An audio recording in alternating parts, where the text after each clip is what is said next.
We're the 355.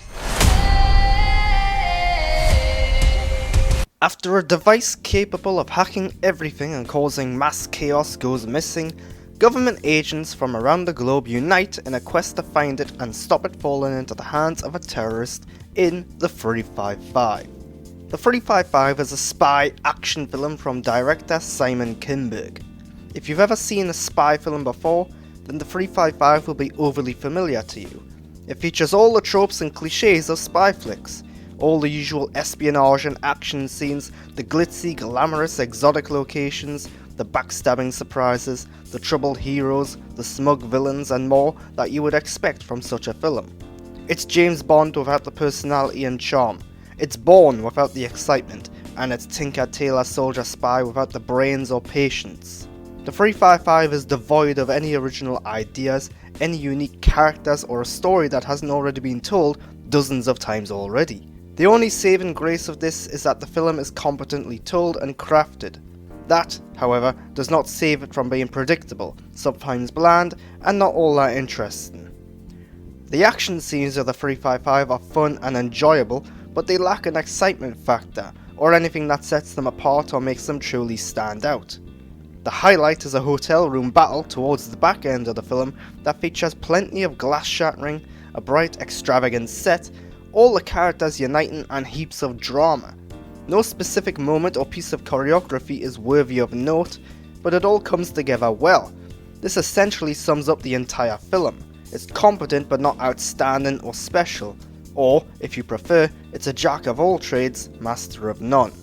Additionally, a scene in Morocco where the main cast of characters swerve in and out of hundreds of extras, stealthily taking down assassins while tracking the target, is one of the highlights of the film.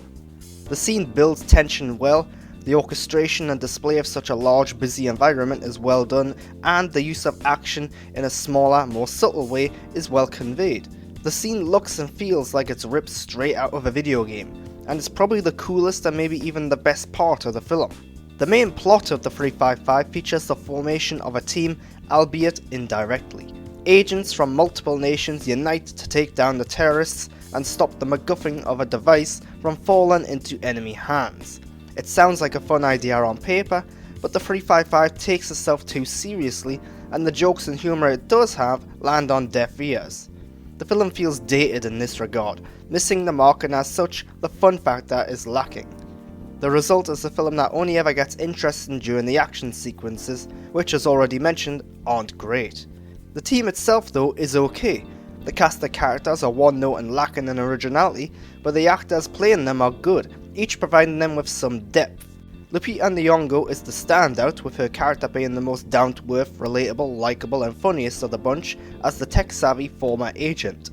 Penelope Cruz is fine as the psychologist thrust into action for the first time, although she has little to do but act shocked and constantly whine about what's happening. As for Jessica Chastain and Diane Kruger, these actors do a fine job with what they're given, but their characters are dry and are clearly attempts at being cool, dark and silent types. This makes their characters far less engaging and interesting, and the mystery surrounding their backgrounds is not all that enticing either.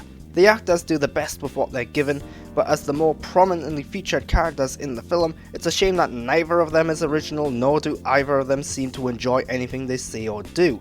The villains of the film do not fare much better either.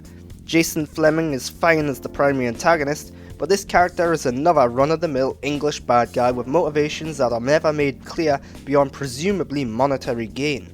It's disappointing that the film does not bother to explore the villain in any detail or depth whatsoever. There are other villains in the film who fare slightly better, but to talk about them is to spoil one of the most predictable twists and surprises of the film. The 355 has the look and feel of a big-budget action movie. It travels the globe, heading to exotic locations, each one is given a distinct look and feel, and in terms of production, the 355 is almost flawless. The sets, locations, lighting and mise-en-scène are all well crafted. Editing and direction isn't bad either. The film never slows down, it never gets overly boring or sluggish. The only real drawback of the production is the script, which lacks original ideas, lacks unique characters and at times feels like a remake or a rip-off of dozens of other spy films. The 355 is entertaining and enjoyable to an extent. It lacks originality, and its failure to do anything new in the spy genre is a major downfall. Its story and characters feel ripped out of other films, TV shows and video games and then crammed together in this film. It works, but only just. The film has good action scenes, but they're nothing outstanding or noteworthy, and altogether the film lacks a certain energy because it feels old and outdated.